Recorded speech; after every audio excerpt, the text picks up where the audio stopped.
Hello friends, Radhe Radhe, her her Mahadev.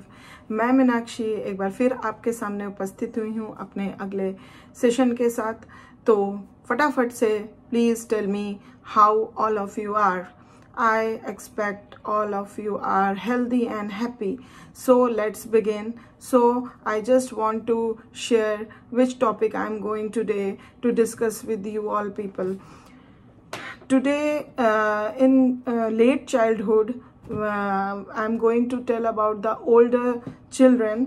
So last video I have told you about the characteristics of late childhood part 1, in which we have seen that there are different names are given by different people, category of people like parents, educators and psychologists.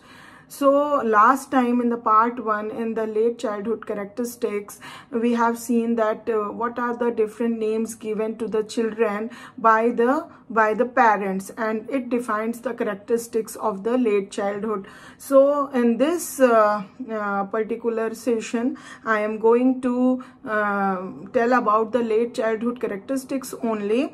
The second part, which is the names used by the educators to the children who are belonging to this late childhood period. So I expect that you are remain in the this session till the end to get the more information and to get the whole information about the characteristics. So let's begin with that. So name used by educators. So educators define the characteristics of the older children in the late childhood period with the two names, that is called the elementary school age and called the critical period. So these two names are given by the educators to the children who are going during the late childhood period. So let's see the more detail in it. Educators call late childhood the elementary school age. Educators जो होते हैं वो इस period को, late childhood period को, they call the elementary school age. It is the time when the child is expected to acquire the rudiments of knowledge that are considered essential for successful adjustment to adult life.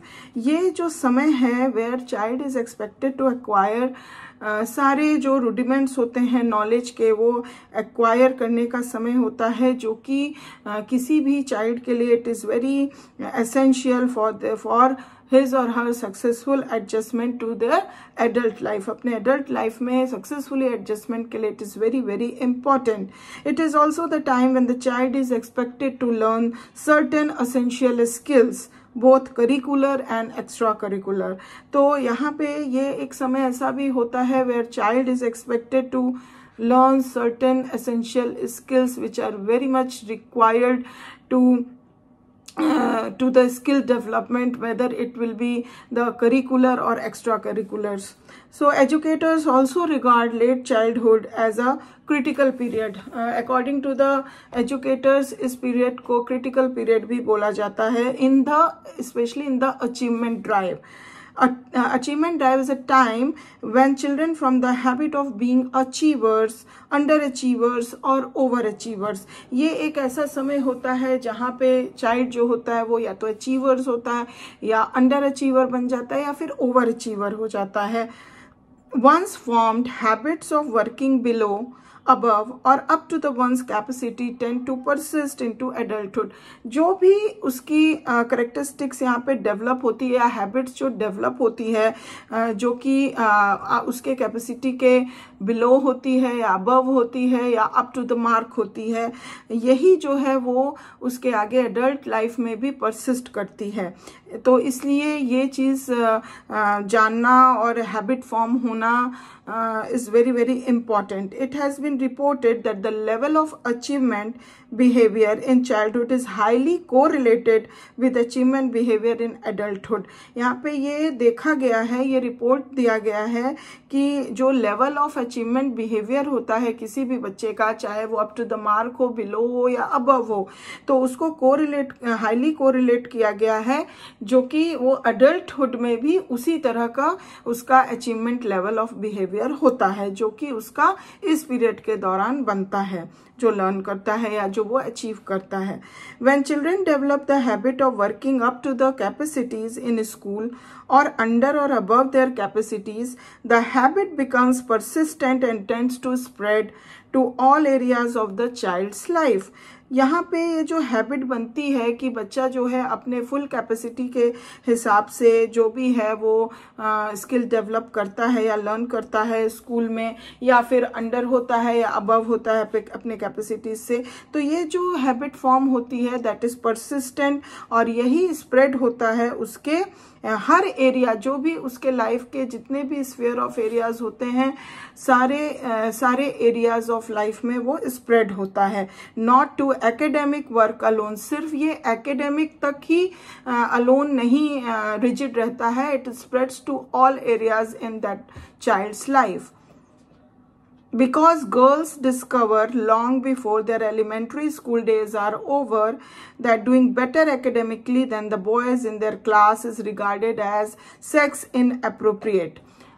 यहाँ पे ये बोला गया है कि girls को देखा गया है कि जब वो एलिमेंट्री स्कूल अपना लगभग पूरा करने को होती हैं, तो इट हैज़ बीन सीन कि वो क्या होता है कि वो एकेडमिकली काफ़ी बेटर होती हैं, बहुत ज़्यादा अच्छी होती हैं, और रिगार्ड उनको किया जाता है as compare to the boys.